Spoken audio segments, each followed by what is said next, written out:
Okay, so in the last video, I talked to you guys about cleaning freshwater fish and teaching our children how to do things that they would normally not know how to do in our 2020 world.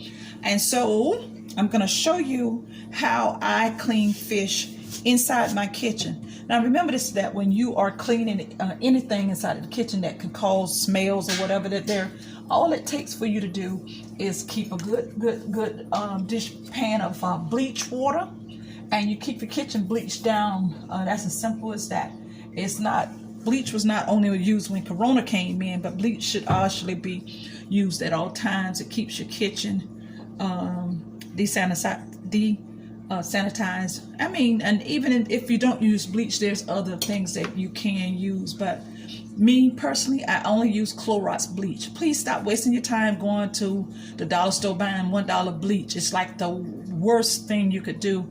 Go buy yourself some Clorox. Does it cost more? Yes. But if you have a Sam's member card, which I do, because you probably have Costco or BJ or one of those. I'm not sure about the other ones because I don't use them. You can actually go and get performance bleach, and it's like 3 gallons for like $13. And I know you're just like, well, that's very expensive bleach, but it works. It works. It is like the best. What I found out is that when you go and buy that cheap bleach, and then if you can't afford that, you can actually, sometimes our Dollar Trees, they carry the little bottles of Clorox. So even if you cannot afford a big box, you can go to the dollar store and get the little small bottles of Clorox. And I usually go and buy a couple of small bottles so that I can use the small bottles to pour bleach in, so we can be able to put bleach throughout the house in the small bottles. And we try to keep bleach in the bathrooms, bleach in the kitchen, and then and move from there. So anyway, let's get to what we're actually here for. That was just a good little tip for you for cleaning fish in your kitchen. Alrighty. All right, so again, remember I talked about is that when you are dealing with the fish, that you try to keep and you have to clean it, you try to keep the fish immersed down in the water, because when you are scraping the fish, you want to keep a hand, you press the fish down and you scrape it up under the water. It controls the scales when you do this. So it controls the scales. As you can see, you don't see any scales excuse me, popping all over the place, because I'm controlling the scales up under the water. Okay, and so when I get the majority of the scales off of the fish, and I do both sides, I usually will, once I do that, I'll pull it up out of the water. I'll start feeling it to see if there's any scales anywhere else. Okay, so then I try to do as much as possible. See, did you see that? See how the scales came up off the water? So when I do that, I flip it and I go and I proceed once again. And remember this, keep the fish up under the water, because it controls the scales from popping all over your kitchen and making a mess. So for anybody that like hate going outside, now in my grandmother days, we did all fish outside. We never did fish in the house. But of course, it was many of us grandchildren, so my grandmother pretty much had a lot of us to do the things she needed to get done. My little ones, I'm teaching them how to do it, but we don't eat enough fish, this type of fish, but maybe once a year. And so, but I did teach them last year how. Now you see how I'm coming up out of the water now, because see, I did it. So when I do now, I come and I do this, because I've gotten the majority of them off. And then you can hear if a scale is still on it. You see? Then I take it and I make sure that I've got all of the scales here. Now what I find when you're doing this here is that you always find more scales up around the head. So now I know that I'm going to have to go back up under the water. And I keep it kind of partially out of the water now, because I've removed the majority of the scales. So I'm controlling the fish at this point. And you can tell if you have scales, because if you do, watch this, you hear this? You hear that? Now, because I'm not going to keep the head, I don't really get into scraping the head, because I'm going to cut it off anyway. But if I was going to keep the head, listen to that. Listen to the scales. that would be on the head. Now my grandmother used to keep it because she always says a lot of fish here and here, but I don't have time for that. It's not worth it, not worth my time. And that's in anything you do. Don't waste your time on stuff that is a waste of time. Yeah. And it's like, oh no, I'm not gonna get, you hear those scales? Oh, see? That's where a lot of the scales still be, because you didn't do right. There you go. So you heard that? And watch right up under that fin. You see those scales? So I lift it up and I put it back up under the water now because I'm gonna have to remove them all. So I lift up the fins and I make sure, and then the majority of my scales off the fish. Okay. Now I'm gonna take the scissors. I click these off. A lot of people keep them on because if you fry the fish hard, a lot of people chew up the fins, but not me. I cut them off. And number one is that when I'm getting ready to gut them, they have very sharp, and they will cut you. So what I do is try to snip off the fins so I don't get that perk on there. Okay. Now here's what happens. Okay, so I did all I'm gonna do. First thing I'm gonna do, because I'm gonna remove the head, is I go right here, because there is a, look, see that piece right there? Click, see the head, and then I go click, click with the scissors. I bend it back, if I can bend it back, and most of the time you can't bend it back. And I bend it back, and then I come and I click. Saw that? Then I just take the head, because I have the garbage can actually sitting right next to me. Take the head out. Now, watch this here. A lot of people, when they gut fish, they always go to the belly and cut it. I don't. I go right here with my scissors and I just cut it. And I take the guts out. Because remember, the fish does have guts in it. I know a lot of you may not know that because you go right to the store and you just buy the fish already clean. Okay? I do have the garbage can right next to me, so I do put it back into my water, and then I bring it down. Then I go and I now turn the water on very slow, and I take the scissors and I click, click, so I can make sure I get anything else that's not supposed to be in this fish. I get it removed out. And now I have a nice clean fish on the inside. And then the first thing I start doing now while I'm doing this here is I start feeling to see if any scales are left on my fish. Now, again, the scales are always up here in these joints. So if I don't want to be bothered with that, I just click and remove it off. Sometimes I take them off, sometimes I don't. But scales always, see those scales? They're still sitting there. So if you don't want any scales with your fish, you can just go and cut it off. Have you some good scissors, you see? And even after I've done that, I still find scales right there. Look at the scales. So that's why it's important that when you are scaling, that you go back and rescale. Now, even though I just went through all of that, I'm gonna wash it down good. I'm gonna put it over with the other clean fish. And then when I get ready to wash again, I will wash, I will descale again, and I will also make sure that the inside of the fish is done. How about that? How about that? And then again, I come. Now, first thing I do is I look at my water, because now my water is too high. It's too high. So, and remember, keep your drain protected in the sink, so that when you're pouring, that if it's any scales or anything like that, that the drainer will catch any of the stuff. So I now have to pull this water back down as much as I possibly can,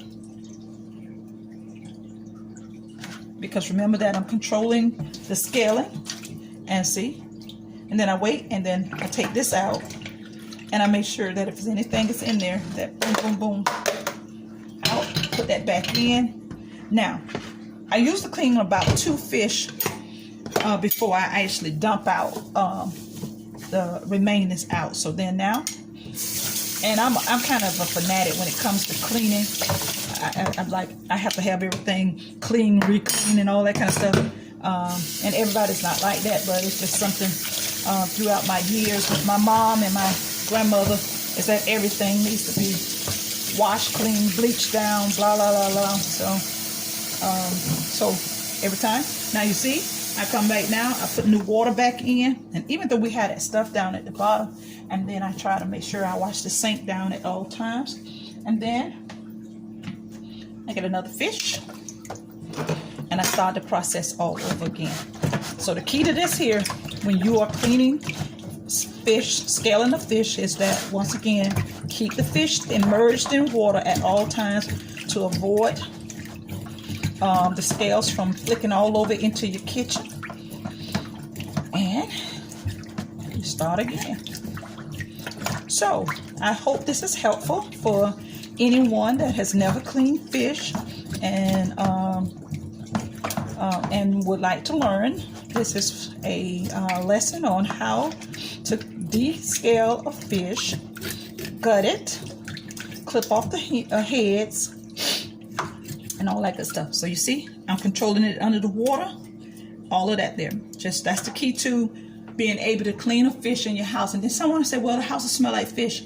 No, it doesn't. So because when you are finished, once again, you're going to take bleach, you're going to bleach everything, you're going to take some Fabulosis, which I use. Some people use Spick and Span. Whatever your preference is, we use Fabulosis because we like it. And you can either boil it on the stove to get the scent out your house, or you can just wash down with it. But if anybody knows about cooking fish, when you fry the fish, until you have fried the fish and cleaned up your kitchen for the final time, it's really no need of you going through all of that until after the fact, because when you fry the fish, it's still going to have fish smell in the house. So that's as simple as that. So you see how that spoon work? It's one of the tricks. Then I know people say, oh, I'm going out and buy me a fish scaler. Go out there and buy it. But baby, this spoon here works just fine. I know a lot of people use forks. Don't do it. Don't do it. Forks do not work like a spoon. It does not have the power, because you can use this finger here and do that circular motion. Do that circular motion. And when you do that circular motion and you press down, that you can probably clean a fish from, I'll say 4 minutes. About 4 minutes for each fish. And keep moving. Now, I cleaned quite a bit of fish this morning. Now, what I try to teach my grandchildren is, don't be afraid to do absolutely nothing that's going to benefit you. You know, so if you like fish, you should know how to clean the fish. Now, I do sometimes, because if I don't feel like it, I'll pay somebody to clean the fish for me. But this is not one of those days. But usually if I'm not in the mood for this, I'll pay someone and say, please clean these fish for me. And you can do it that way. So if you roll like that, pay somebody to clean your fish. If you don't roll like that, this is your opportunity to learn how to do it yourself. And if it's just you and you're only doing 1 or 2 fish, it's only going to take you about 10 minutes to clean those 2 fish. I've just actually cleaned probably about 20 fish. So it took me a little bit more time, but it's okay, because when you do fish, clean them all at one time.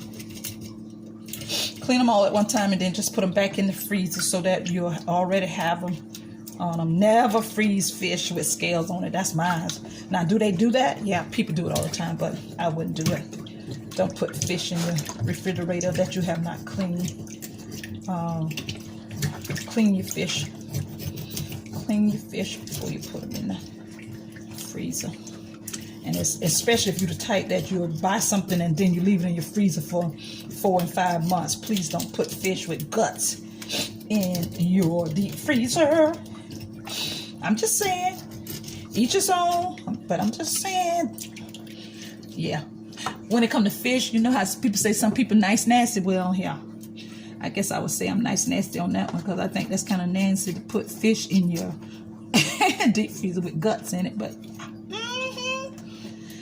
anyway, all right. So with all that being said, you see, once again, what I did with the fish. I took the majority of the scales off. Is it more scales on it? Yes, because as soon as you lift up here, you see the scales that's under here. But that's the least of your problems. That's the least of your problems.